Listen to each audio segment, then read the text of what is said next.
For decades, motorcycle manufacturers like Triumph, Honda, Ducati, and even Harley-Davidson have sold models with high scrambler pipes, with varying degrees of success. Now British icons Brough, Superior and Norton have stepped into the high-pipe space, and what's on offer is nothing short of stunning, if the concepts we've seen make it into production in 2018 or 19 as reported. Brough Superior was considered the Rolls-Royce of motorcycles, producing approximately 3,048 bikes between 1919 and 1940.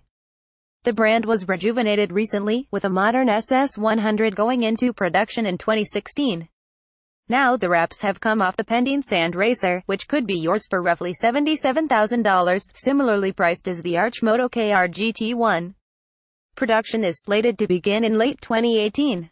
Specifications: engine power, fuel ignition system, clutch, chassis, front suspension, rear suspension, head angle, trail wheelbase, claimed dry weight, brakes, ABS, wheels, tires, seat height, price. While the Brough Superior pending Sand Racer was unveiled at EICMA recently, reports of the Norton 650 Urban Tracker have been based off concept art, with the Husqvarna Savarit Pylon-esque aesthetic. That unto itself is reason to start squirreling away some dough, and the target price point of $13,000 makes it a reality for more adventure seekers with a penchant for British marques like Norton. According to Norton's head of design Simon Skinner, the scrambler platform was just a matter of time for the company, which dates back to the 1890s. It started off life as half of the V4, Skinner said in a recent interview. We always knew we wanted to do a 650cc parallel twin to create a new range of bikes with a retro engine platform, and a high-performance platform, and a high-volume platform. And that would cover everything we want to do for the foreseeable future as a brand. The first bike the 650 will appear in is a scrambler-type bike. The engine has been designed to have 3 power levels, with the top-end high-spec 175 horsepower supercharged version, then a normally aspirated high-performance version at 100 horsepower, then a low-powered one with just under 70 horsepower. It's the same core 650cc parallel twin engine with a 270-degree crank, which give a nice drive characteristic, a nice sound, and a nice vibe, and matches the firing order of the Commando engine.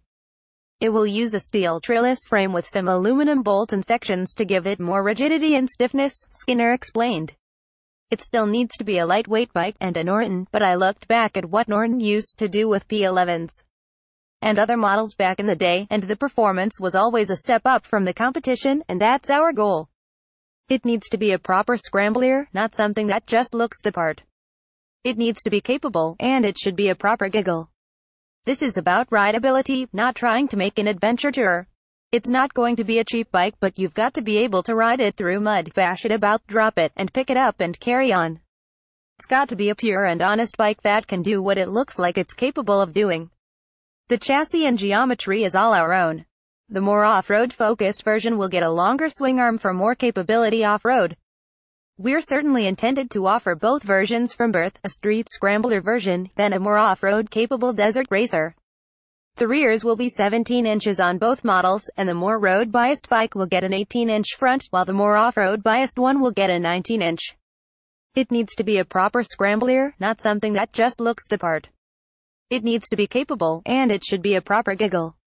This is about rideability, not trying to make an adventure tour. The tricky part is getting the styling right. I looked back through the old Norton models, and penned some designs with a lot of those traditional styling cues, and they just don't look right on this.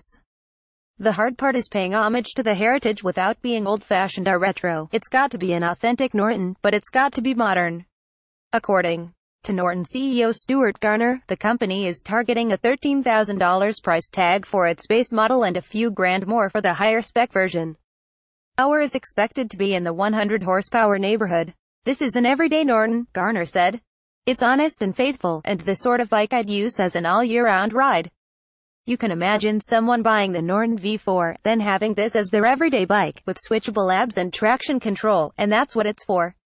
And if this bike is a success, it'll enable us to build the 650cc sports bike, hopefully within a year of the Scrambler going on sale.